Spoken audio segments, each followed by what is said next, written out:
Bah, dans ta mère, la pute. Fils de pute. Ouais. Fils de pute. Ça, c'est pour toi, petit haineux, qui m'a dit dans les commentaires, ou que vous m'avez dit dans les commentaires, sale singe, sale noir, nique ta grand-mère. Vous avez dit quoi? Vous avez dit que moi, hein, j'ai arrêté d'insulter. Tiens, nique ta mère, fils de pute. Mets le doigt dans le cul à ta mère. Voilà. Ça, c'est dans le cul à ta mère. Eh les gars, Neymar, mes frères et sœurs. Neymar, mes frères et sœurs. Eh ouais. On représente Neymar, mes frères et sœurs. Apparemment, c'est un violeur. On s'en fout. On regarde juste le bif qu'il a, mes frères et sœurs. Et le buzz qu'il a fait. Avec sa fausse histoire là, de viol, on s'en bat les couilles. On porte son pull. C'est lui qui ira en enfer, c'est pas nous. Même si on sait qu'il n'a pas violé, mais bon. Comme c'est un mec qui baisse des putes et qui est marié, tu iras en enfer, mec. Bon. Petite vidéo, mes frères et sœurs, sur Harouf Gangsta et Baby Driver, qui, voilà, Harouf Gangsta a remis le couvert, mes frères et sœurs, il a remis le couvert. Il s'est mis à découvert, non, je rigole. Bon. Vous avez fait la paix et tu recommences à reclasher, ou vous recommencez à vous reclasher, je comprends pas. Soit c'est un coup monté pour que vous montez vous deux, c'est-à-dire pour que vous montez un peu sur YouTube. Bon, si c'est ça, ça me fait plaisir, hein, parce que moi, je suis pour que tout le monde monte, vous voyez ce que je veux dire. Donc voilà. Mais il faut savoir que, comme j'ai dit, moi, c'est Harouf Gangsta qui avait cherché la merde. Donc ça, faut le dire. Il avait insulté la mère de Baby Driver et tout ça et tout. Après, Baby Driver, il est venu, il a voulu le laver. Bah, apparemment, il est accompagné de son pote. Donc Harouf Gangsta s'est un peu chié dessus, il s'est dit, il va se faire mêler. Il n'est pas sorti de sa chambre. Donc voilà. Donc je peux comprendre et je peux valider ça, parce que bon, la hagra, ça paye pas, mes frères et sœurs, tu vois. Donc Baby Driver, la prochaine fois, vas-y solo, tu vois. Sois un peu plus crédible. Bon. Bon, moi, je prends la défense pour ni l'un ni l'autre, mais en fait, je fais cette vidéo-là juste pour dire que voilà, moi, pour moi, selon moi, soit c'est un faux clash, ou soit c'est un vrai clash. Mais je pense que quand même, c'est un vrai clash parce que je vais vous expliquer un petit truc. Harouf Gangsta, dans son petit épisode là, où il a fait sa petite vidéo, il a dit ouais, si vous me parlez de Baby Driver, je bloque. Je vais vous dire en fait c'est quoi le truc. C'est qu'en fait, les fans de Harouf, ils lui parlent de Baby Driver. Ils commencent à s'intéresser à Baby Driver parce qu'ils voient que Baby Driver, mes frères et sœurs, il pèse lourd. Quand je dis pèse lourd, c'est un influenceur. Donc il se fait voilà le bif avec ses meetings et ses, comment dire, ses bookings et les voyages qu'il fait. Donc voilà, il commence à peser, mais le petit. Le petit de 23 ans, il commence à peser des kilos d'euros. Vous voyez ce que je veux dire? Donc voilà, c'est ce qui a fait que, voilà, il y a un mec qui l'a escroqué et qui s'est fight avec lui. Donc voilà. Mais moi, je pense que ouais, Harouf n'est pas d'accord avec le fait que ses fans aillent du côté de Baby Driver. Vous voyez ce que je veux dire? Ça le rend ouf. Donc voilà. Donc je peux comprendre, hein, si tu as des fans qui te parlent de... C'est comme si moi, mes frères et sœurs, demain j'ai 100 000 abonnés, et après j'ouvre un compte Instagram, parce que moi j'ai pas de compte Instagram, et on me dit ouais, je sais pas, on me parle d'un youtubeur, ouais t'as vu lui, ça peut faire péter les plombs, vous voyez ce que je veux dire? Donc là il y a une petite guerre d'ego entre les deux, mais bon, c'est pas grand chose. Vous voyez ce que je veux dire? C'est des broutilles de gaminerie d'enfants, vous voyez ce que je veux dire? Donc voilà.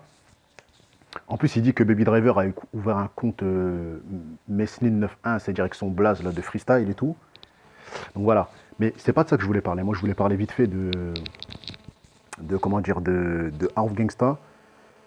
Parce que, en fait, ce qui m'a choqué, c'est qu'à un moment, il a parlé des Illuminati. Et moi, vous me connaissez, mes frères et sœurs, moi, je ne parle pas du diable. Dès que tu entends franc-maçonnerie, Illuminati, je ne suis pas là.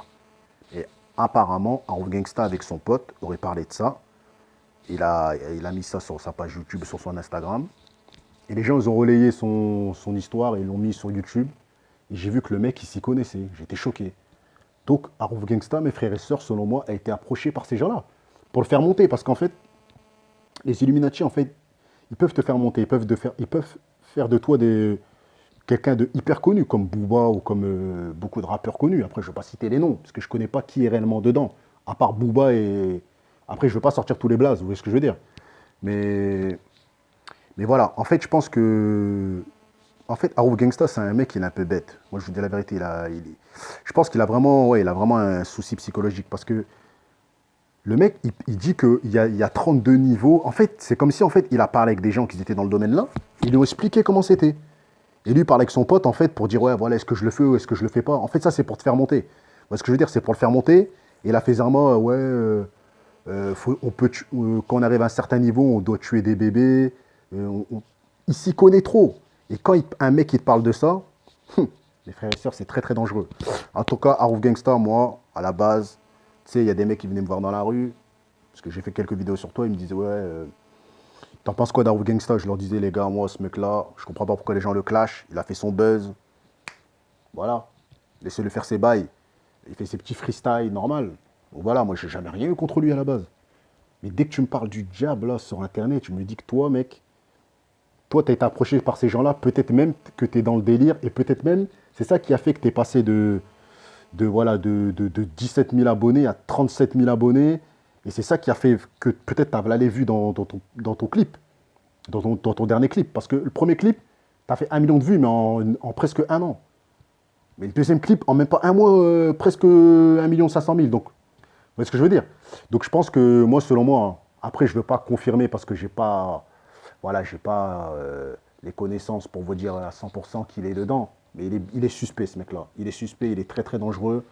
Donc voilà, je ne vais jamais dire aux gens ne le suivez pas, faites ce que vous voulez, moi je m'en bats les couilles. Mais ce mec-là, il est bizarre. Il parle de ça, normal, tranquillement. Ouais, je parle avec mon cousin de ça, nanani, nanana. Les gens des Illuminati, les francs-maçons, les politiques. Ici connaît trop. Ici connaît trop. Toi, t'es un mec suspect, Harouf Gangsta. T'es suspect, mec. T'es un mec louche. On l'a que t'es louche. Tu vois. Donc voilà. Donc après le clash entre les deux, moi je m'en mêle pas, je m'en fous. C'est ce que je veux dire. Mais bon voilà, après, Harouf qui dit ouais je suis plus beau que toi, nanana, il se clash et tout. Est-ce que c'est un coup monté ou pas? Ça c'est entre eux, mes frères et sœurs. Mais Gangsta Harouf, mes frères et sœurs, j'ai bien peur qu'il soit dans ce. Voilà, qu'il ait été approché par ces gens-là. Voilà. Et que du jour au lendemain, mes frères et sœurs, il va monter, monter, monter grâce à eux.